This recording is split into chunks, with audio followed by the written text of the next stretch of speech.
चलो विद्यार्थी मित्रांनो, तर सगळ्यात महत्वाचा घटक ग्रुप सी, ग्रुप बी, त्याच्याबरोबर आता हे सगळं एएमयूआय, आरटीओ वगैरे सगळे एक्झामसाठी जो इतिहासामध्ये विचारला जातो तो म्हणजे समाज सुधारक.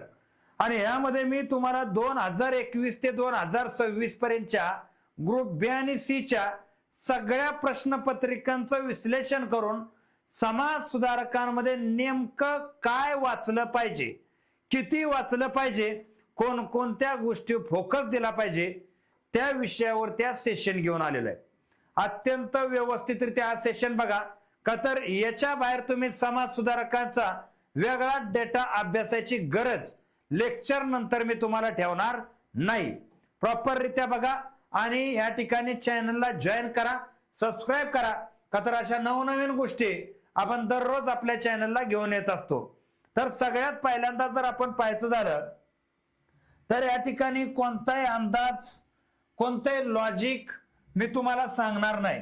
तर यामध्ये मी तुम्हाला सांगणार आहे की आयोगानं नेमके कशा प्रकारे प्रश्न विचारलेले आहेत आणि त्या विचारलेल्या प्रश्नावर आधारित आपण कशी तयारी केली पाहिजे. नाहीतर माझं एक पालानं बिस्तानं लॉजिक आहे आणि ह्या लॉजिकनं तुम्ही चला असं काय मी सांगणार नाही. तर आयोगाच्या लॉजिक नुसार आपल्याला बोलायचे. आता बघा यामध्ये सगळ्यात महत्त्वाचा पहिला विषय कोणता बघा, इतिहासावर 2021 ते 2026 ह्यामध्ये पहिलं 21 ते 23 15 प्रश्न इतिहासावरती विचारले जायचे प्रीला. 23 नंतर 10 प्रश्न इतिहासावर विचारले जात आहेत प्रीसाठी. आता यामध्ये पहिले 15 हे 10 असं करत करत मागच्या 5 वर्षामध्ये टोटल 22 प्रश्न हे समाज सुधारकांवरती विचारले गेले. किती? 22 प्रश्न. आता हे जे 22 प्रश्न विचारले ना, त्यामध्ये मेन यांनी कशावर फोकस केला होता बघा आयोगानं, तो मुद्दा लक्षात घ्या. तर यामध्ये वर्तमानपत्रे आणि मासिक जसं की दिनबंधू असेल, जसं की केसरी आहे, सुधारक आहे, दिग्दर्शन आहे, सत्यशोधक चळवळीचं मुखपत्र आहे, त्याच्याबरोबर ज्या संस्था आहेत बघा कोणत्या. आता या सगळ्याचा अभ्यास नेमका कसा करायचा ते तुम्हाला मी सांगतो का, तर सगळ्यात मेन गोष्ट तुम्हाला सांगतो इतिहासात काय घडते पोरांबरोबर, ती गोष्ट आपण पहिल्यांदा चर्चा करूयात की त्या गोष्टी आपल्याला करायच्या नाही त्या का. तर हे बघा आपल्या चुका इतिहासात काय काय होतात त्या पहिल्यांदा समजून घेणं गरजेचं आहे. ते म्हणजे पहिली चूक आहे केवळ मुख्य नाव पाठ करणं म्हणजे इतिहासाचं. आता यामध्ये लक्षात घ्या फक्त एखादं मुख्य नाव, सत्यशोधक समाज या ठिकाणी पुण्याची स्थापना 1873 एवढ्या गोष्टीवर थांबून चालणार नाही. तर यामध्ये कुठलेही संघटन आहे, कुठली सिस्टीम आहे, तर त्याच्या बरोबर मुख्य नेत्यांबरोबर त्यांचे प्रमुख 5 सहकारी तुम्हाला माहित असावेत. उदाहरणार्थ प्रार्थना समाज आहे, यामध्ये वामन आबाजी मोडक ही तुम्हाला माहित पाहिजेत आणि डॉक्टर आत्माराम पांडुरंग हे तुम्हाला माहित पाहिजेत. बरोबर आहे ना. सत्यशोधक समाज आहे, कृष्णराव वालेराव पण तुम्हाला माहित पाहिजेत आणि महात्मा फुले पण तुम्हाला माहित पाहिजेत. म्हणजे इतर जेदे वगैरे सगळे मंडळी तुम्हाला तिथं माहित पाहिजे. वर्तमानपत्राचं फक्त नाव तुम्हाला पाठ करून चालणार नाही, तर वर्तमानपत्र चालू झालेल्याचं ते वर्ष कोणतं होतं आणि त्या वर्तमानपत्राची थीम काय होती. जसं की आपण पाहतो की डॉक्टर बाबासाहेब आंबेडकरांनी मूकनायक सुरू केलं, तर मूकनायकावरती कुणाची वचनं लिहिली जायची आणि त्यानंतर बहिष्कृत भारतवरती नेमकी कुणाची वचनं लिहिली जायची. त्याच्याबरोबर आपण ज्यावेळेस जोड्या लावा पद्धतीचा वापर करतो, घाईमध्ये या जोड्या लावत असतो. म्हणून आताचा जो सेशन आहे त्या सेशन मध्ये पर्टिक्युलर आपण काय बघितलं पाहिजे त्या गोष्टी इथं लक्षात घेणं आवश्यक आहे बघा. तर सगळ्यात पहिलं की ज्यावेळेस यांनी प्रश्न विचारलेले आहेत, हे प्रश्न मुख्य 22 प्रश्न विचारलेले आहेत ते म्हणजे वर्तमानपत्र मासिक त्यामध्ये असणाऱ्या ज्या थीम आहेत, वर्ष आहेत, त्या गोष्टीवरती क्वेश्चन यांनी विचारलेले आहेत. त्यानंतर ज्या संस्था आणि संघटना स्थापन झालेल्या आहेत, अगोदर काय होतं पॅटर्न मध्ये की समजा की एखादी संस्था आहे, बॉम्बे असोसिएशनची स्थापना कोणी केली, तर या ठिकाणी 1-2 नावं तुम्हाला माहित असणार. प्रार्थना समाजाची स्थापना कोणी केली, एखादं नाव तुम्हाला माहित आहे की आत्माराम पांडुरंग त्यामध्ये प्रमुख होते, पण इतर त्यांचे सहकारी कोण होते, इतर त्यांच्या बरोबर इतर लोक कोण होते, तेही गोष्टी तुम्हाला अभ्यासणं गरजेचं आहे. शेवट मी सांगतो, एक समाज सुधारक, एक संघटना आणि त्यामध्ये महत्वाचे कोणते पॉइंट 5, फक्त 5 पॉइंट त्यातले वाचायचे. तुमचा एकही प्रश्न समाज सुधारक घटकावरती चुकत नाही. आता यामध्ये बघा पुढचा प्रश्न विचारला, पुस्तक नाटक आणि आत्मचरित्र, जसं की स्त्री पुरुष तुलना पुस्तक कोणाचं, शारदा नाटक कोणाचं, माझे पुराण कुणी लिहिलेलं आहे. तर अशा प्रकारे काय पुस्तकं अशी होती जे एकदम हायलाइटेड, जसं स्त्री पुरुष तुलना पुस्तक आहे, सरळ सरळ ताराबाई शिंदे यांनी हे लिहिलेलं पुस्तक आहे. स्त्री जीवनावरती लिहिलेलं कदाचित ते पहिलं पुस्तक होतं, त्याच्यामुळे इतिहासात त्याची चर्चा भरपूर होती. परंतु शारदा नाटक असेल, माझे पुराण असेल, अशी काय काय पुस्तकं जी खऱ्या अर्थानं आपल्या वाचनात येत नाहीत पण त्यावरती क्वेश्चन विचारले जातात, त्यासाठी नेमकं काय केलं पाहिजे त्यावरती चर्चा आपली होणार आहे. त्याच्याबरोबर स्त्री शिक्षण सामाजिक कायदे, हंटर कमिशन समोर कुणी कुणी साक्ष दिली, मग एकच व्यक्ती आपल्याला माहित आहे, त्याच्याबरोबर अजून कुणी दिली, किमान महाराष्ट्रातल्या गोष्टी आपल्याला माहित असणं गरजेचं आहे.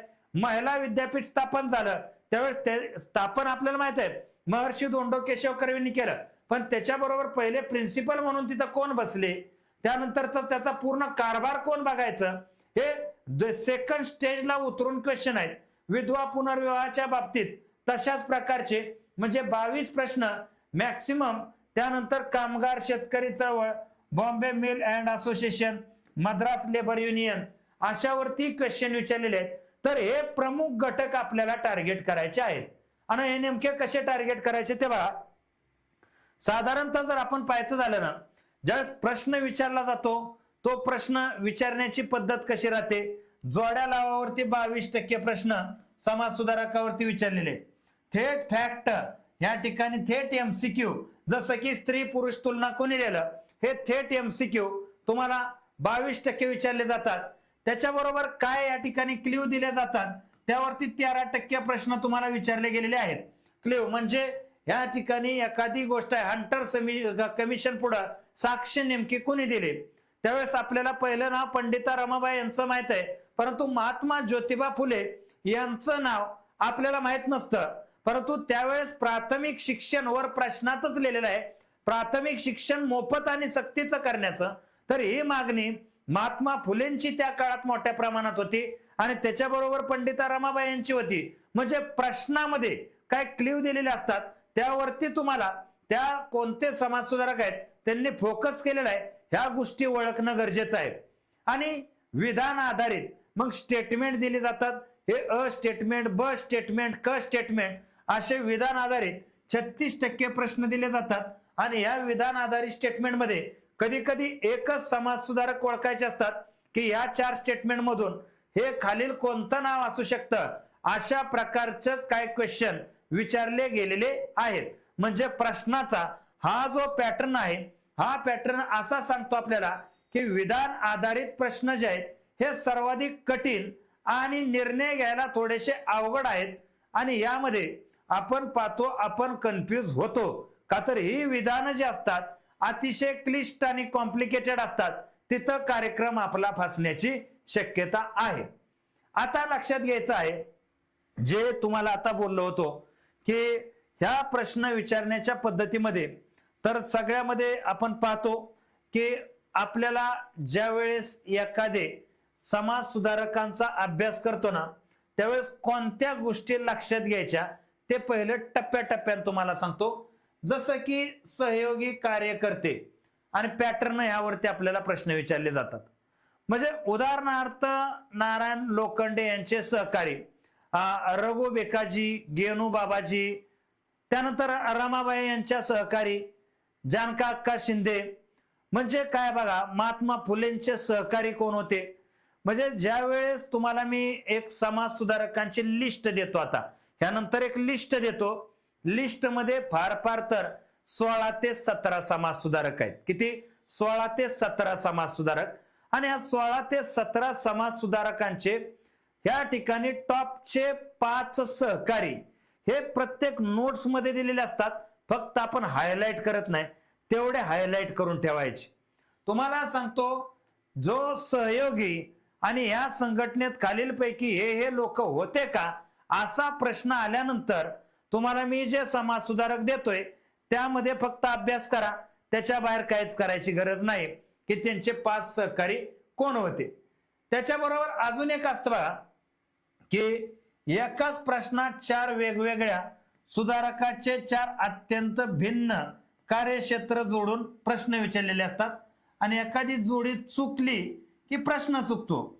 आता आपण पाहतो की जसं की काय क्वेश्चन विचारले जातात की एकच म्हणजे या ठिकाणी अ गटामध्ये समाज सुधारकांची नावं टाकली जातात आणि ब गटामध्ये त्यांनी लिहिलेले वृत्तपत्र असतील, त्यांनी लिहिलेल्या कादंबरी असतील, त्यांनी स्थापन केलेल्या संघटना असतील. परंतु जोड्या लावा पॅटर्न मध्ये सगळ्यात चांगली गोष्ट काय माहिती आहे का, एक दोन तुम्हाला चांगले माहित असले ना तुमच्या जोड्या ऑटोमॅटिक तिथं लागून जातात. शक्यतो एमपीएससी पॅटर्न मध्ये सोपा क्वेश्चन हा जोड्या लावा पॅटर्न मध्येच आपल्याला पाहायला मिळतो. मग तो भूगोलचा असो नाहीतर तो इतिहासचा असो, तिथंच तुम्हाला प्रश्न येतात. म्हणजे ज्या वेळेस तुम्ही हा पॉइंट नीटनेटका अभ्यास करणार ना तर हे प्रश्न सहजरित्या तुम्हाला सुटतो. त्यानंतर समाज सुधारकांचा अभ्यास करताना त्यांच्याबद्दलची वैचारिक विधानं आणि आर्थिक भाष्य हे त्यांनी नेमकं काय केलेलं होतं. म्हणजे आपण पाहतो की जसं की आपल्याला माहित आहे लोकहितवादी यांनी हिंदुस्थानची लक्ष्मी दर्यापार अशा प्रकारे सांगितलं होतं. त्यानंतर महादेव गोविंद रानडे यांनी आर्थिक शोषण कशा प्रकारे झालं हे सांगितलं होतं. त्यानंतर आपण पाहतो की दादाभाई नौरोजी यांनी ड्रेन सिद्धांत मांडला होता आर्थिक निस्सारणाचा. म्हणजे ज्या वेळेस तुम्हाला मी पुढे काय समाज सुधारक देईन ना त्यांनी एखादी महत्वाची जी विधानं केलेली आहे ती ह्या विधानावरती आपल्याला लक्ष देणं गरजेचं आहे. जसं की आपण पाहतो गोपाळ गणेश आगरकर यांनी सांगितलं होतं की स्त्रियांनी जॅकेट घातली पाहिजेत. मग हे विधान त्यांनी केलेलं होतं. त्यानंतर लोकमान्य टिळकांनी विधान केलेलं होतं की मुलींच्या लग्नाचं वय ठरवण्याचा अधिकार सरकारचा नसतो तर तिच्या बापाचा असतो. तर ही जी स्टेटमेंट केलेली आहेत तर समाज सुधारकामध्ये तुम्हाला मी जी नावं देणार आहे आता त्यांनी केलेली स्टेटमेंट सुद्धा आर्थिक गोष्टी सुद्धा तुम्ही लक्षात घ्यायच्या आहेत. पुढच्या टप्प्यामध्ये तुम्हाला सांगतो की ह्या बॅचेस आपल्या आहेत. ज्यांना आरटीओचा अभ्यास करतायत त्यांनी आरटीओ साठी सुद्धा बॅच आहे. ज्यांना या ठिकाणी बेसिक एमपीएससी फाउंडेशन पासून सुरुवात करायची तलाठी ग्रामसेवक वगैरे सगळं त्यांच्यासाठी सुद्धा बॅच आहे. आणि जे एक सर्व्हिसमॅन बांधव आहेत त्यांच्यासाठी सुद्धा आपल्याकडे बॅचेस उपलब्ध आहेत. जबरदस्त फायदा तुम्हाला ह्या बॅचेसचा होतो का तर जे मी तुम्हाला इथं सांगतोय ह्याच लेवलनं तुम्हाला बॅच मध्ये प्रत्येक शिक्षक आपला टीम मधला शिकवत असतो. त्याच्यामुळं आपली बॅच केल्यावर वेगळं डोकं लावायची गरज राहत नाही, वेगळं काय करायची आवश्यकता नसते. आता यामध्ये जर आपण पाहायचं झालं तर बघा समाज सुधारकांच्या लिस्ट मध्ये तुम्ही सगळ्यात पहिलं नाव ठेवायचं महात्मा ज्योतिबा फुले आणि सावित्रीबाई फुले यांचं. हे या लोकांना म्हणजे यांच्याबद्दलची A to Z इन्फॉर्मेशन आणि यांचे प्रमुख सहकारी जे आहेत हे तुम्हाला माहिती असणं आवश्यकच आहे. त्यानंतर राजश्री छत्रपती शाहू महाराज यांच्याबद्दल सुद्धा सगळ्या प्रकारची विधानं यांनी केलेली स्टेटमेंट आणि यांच्या बरोबर काम करणारे आर्य समाजामध्ये असतील किंवा यांच्या बरोबर हॉस्टेल स्थापन करण्यामध्ये जे जे लोक असतील किंवा शाहू महाराजांबरोबर आपण पाहतो की पहिलं धर्मपीठ स्थापन केल्यानंतर जे जे आहेत त्याचे संस्थापक अध्यक्ष ही नावं तुम्हाला माहित पाहिजेत. जे समाज सुधारक मी देतोय ते प्रॉपर रित्या तुम्हाला करायचे आहेत, त्याच्यामध्ये काही डाऊट नाही. तदनंतर तुम्हाला साधारणतः जर पाहायचं झालं तर डॉक्टर बाबासाहेब आंबेडकर यांच्याविषयी तुम्हाला म्हणजे डायरेक्ट या ठिकाणी सध्या म्हणजे डॉक्टर बाबासाहेब आंबेडकर यांच्याविषयी डायरेक्ट क्वेश्चन फार कमी वेळा विचारलेला आपल्याला पाहायला मिळालेला आहे. का तर 2021 ते 26 मध्ये डॉक्टर बाबासाहेब आंबेडकर यांच्यावरती थेट एकही प्रश्न वैयक्तिक लेवलला आलेला नाही.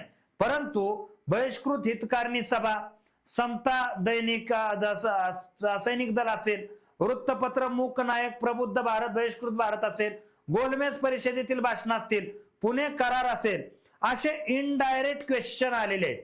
इनडायरेक्ट क्वेश्चनच विचारले जातात.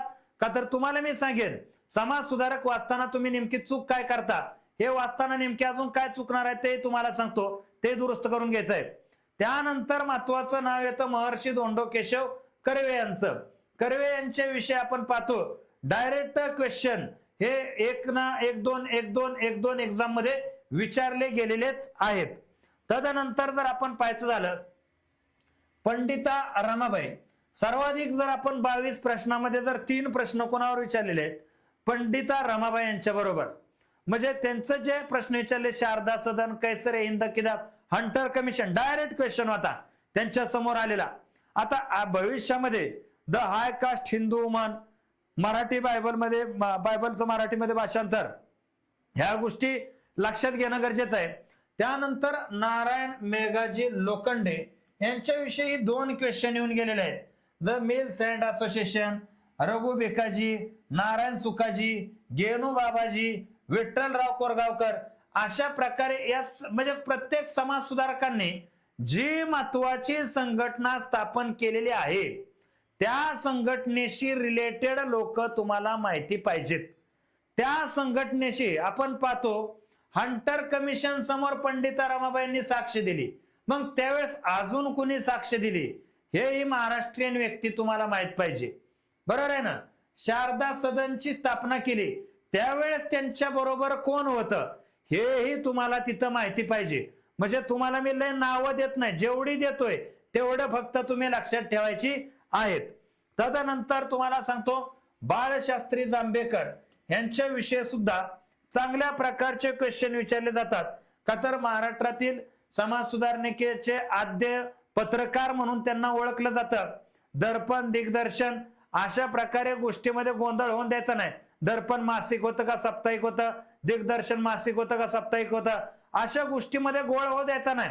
का तर जास्त समाज सुधारक नाहीत आपल्या समोर, लिमिटेड समाज सुधारक आहेत. त्याच्यामुळं त्यांनी लिहिलेलं वृत्तपत्र नेमकं काय होतं, दैनिक होतं, या ठिकाणी मासिक होतं, साप्ताहिक होतं, त्रैवार्षिक होतं, काय नेमकं काय होतं, म्हणजे कधी प्रकाशित व्हायचं, कुठून प्रकाशित व्हायचं, ह्या गोष्टी लक्षात ठेवाव्या लागतात.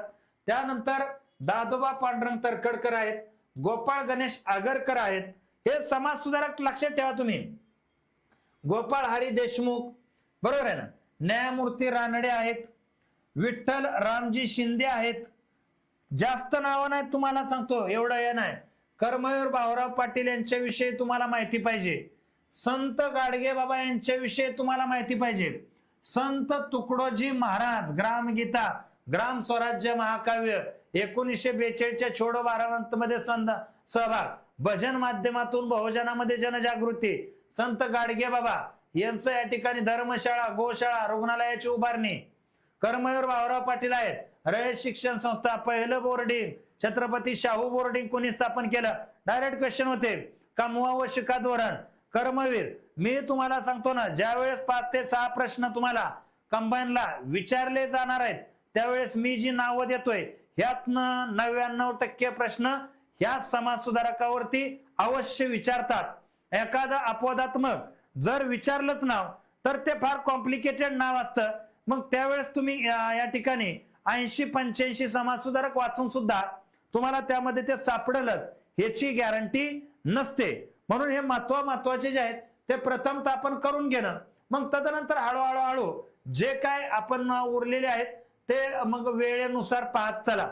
तदनंतर जर आपण पाहायचं झालं की एकंदरीत समाज सुधारकाचा अभ्यास करताना 22 प्रश्नाचं ज्यावेळेस विश्लेषण केलं त्यावेळेस मला लक्षात आलं विद्यार्थी पाठांतराच्या सापळ्यामध्ये कसा जाम झाला.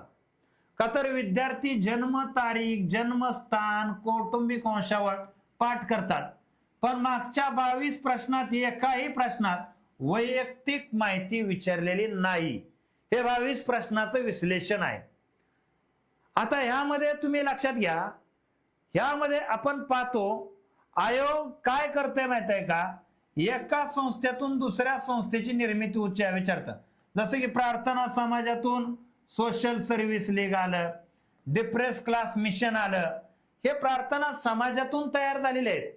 ह्यातून हे कसे तयार झाले, मग प्रार्थना समाज या ठिकाणी सोशल सर्व्हिस लीगची काय गरज पडली, डिप्रेस क्लास का रामजी विठ्ठल शिंदे यांना वाटले का करावं हे, जर जे प्रार्थना समाजासाठी विदेशात फिरून आलेले होते.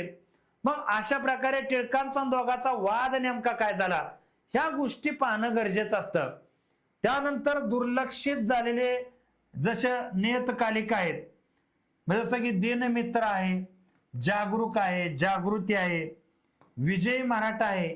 आता हे थोडस कठीण आहे बघा, हे सापडणं कठीण आहे. का तर जे विचारले नाही ती सगळी दुर्मिळच ना, जे आपल्याला माहित नाही ते सगळंच दुर्मिळ आहे. आणि मग आता विचारायचं कसं? आता म्हणून हे पहिलं लक्षात घ्या, मी जे समाज सुधारक दिले ना, त्यांनी स्थापन केलेल्या संस्थांचं जाळं कोणत्या संस्थेतून कोणती संस्था निर्मित झाली हे तुम्हाला तिथं माहिती पाहिजे. मग तुम्हाला प्रश्न सुटतात. आता तुम्हाला सांगतो की ज्यावेळेस समाज सुधारक दिलेले आहेत तर मी स्टार तयार केलेले आहेत. हे 5 स्टार समाज सुधारकाविषयी 5 स्टार क्वेश्चन काय, 5 स्टार माहिती कोणती विचारतात? त्यांनी स्थापन केलेल्या संस्था, त्यांनी स्थापन केलेल्या संघटना, त्यांनी स्थापन केलेले मुखपत्र आणि या ठिकाणी संपादक, त्याचे संपादक कोण होते, केसरीचे संपादक कोण आणि मराठाचे संपादक कोण, स्थापन केले कळतं, टिळकांनी केले, परंतु मग संपादक कोण? मग संपादक लक्षात घ्या, या ठिकाणी लक्षात घ्या, त्याचा ओनर ही माहित पाहिजे आणि संपादक ही माहित पाहिजे. म्हणजे एखादे समाज सुधारक अभ्यास करताना तुम्ही त्यांनी स्थापन केलेली संस्था, त्या संस्थे रिलेटेड 5 महत्वाची लोक लक्षातच ठेवायची. त्यांनी स्थापन केलेली संघटना, त्या संघटना रिलेटेडची 5 महत्वाची लोक लक्षातच ठेवायची. एखादे समाज सुधारक त्यांनी एखादं मुखपत्र काढलेलं असेल, वृत्तपत्र काढलं असेल, त्याचं नाव, त्याचे संपादक कोण होते ते लक्षात ठेवायचं आणि त्याच्यावर नेमकं काय काय लिहिलं गेलेलं होतं ते लक्षात ठेवायचं आहे. मग एखादे समाज सुधारक अभ्यासताना 5 स्टार रेटिंग जातं ह्या समाज सुधारकाची इन्फॉर्मेशन तुमच्याकडे असण्याला. 4 स्टार रेटिंग जातं त्यामध्ये कामगार चळवळ, कोणकोणत्या कामगार चळवळी, इन मीन तुम्हाला सांगतो 4 कामगार चळवळी झालेले आहेत आणि या 4ही कामगार चळवळी नेमक्या कोणी केल्या हे माहिती पाहिजे. त्याच्याबरोबर वैचारिक ग्रंथ, जसं की स्त्री पुरुष तुलना ग्रंथ आहे, ओके. त्याच्याबरोबर आपण पाहतो की हिंदुस्थानची लक्ष्मी दर्यापार ग्रंथ आहे. वैचारिक ग्रंथ तुम्ही लक्षात ठेवायचे आहेत आणि यामध्ये ते वैचारिक ग्रंथ ज्यांचे ज्यांचे आहेत त्यांच्याबरोबर सहयोगी व्यक्ती अजून कोण होतं. त्यानंतर 3 स्टार रेटिंग जातं अभ्यासाला की ब्रिटिश सरकारशी त्या व्यक्तीचे संबंध कसे होते आणि त्यातून त्या व्यक्तीला कोणकोणते किताब मिळालेले होते, कोणकोणतं राव बहादूर, राय बहादूर, कैसरे हिंद, ह्या गोष्टी नेमक्या कोणत्या आहेत त्या तुम्ही लक्षात घ्यायच्या आहेत. त्याच्याबरोबर आपण पाहतो 2 स्टार रेटिंग असतं आत्मचरित्र आणि नाटकाला. म्हणजे 2 स्टार रेटिंग आहे याला की आत्मचरित्र कोणाच्या नावानं कोणती, कोणी कोणती नाटकं लिहिली, त्याला 2 स्टार रेटिंग आहे. आणि 1 स्टार रेटिंग असतं समाज सुधारकाच्या अभ्यासात. तुम्ही जन्मतारीख, जन्मस्थान, कौटुंबिक पार्श्वभूमी ह्याच्यावरती 22 पैकी 0 प्रश्न आलेले आहेत. हा, याचा अर्थ तुम्हाला हे माहित नसावं का? 100% माहित असावं, पण फक्त एवढंच माहित असावं का हे रॉंग आहे. तर माहिती काय पाहिजे, हे वरून खाली माहिती कलेक्ट करत चला. खालची माहिती पाठ करायला वेळ लागतो. खालची माहिती लक्षात घ्या. समाज सुधारक म्हटलं बाळदाजी लाड यांचा जन्म नेमका कुठं झाला, झालं कन्फ्युजन. महाराष्ट्रातले होते का गोव्याचे होते, काय झालं नेमकं आता काय कळना. बरोबर, खेळ होतो. ज्यावेळेस पाठांतराचा खेळ चालू होतो ना तर लक्षात राहणं हे अतिशय अवघड जात असतं.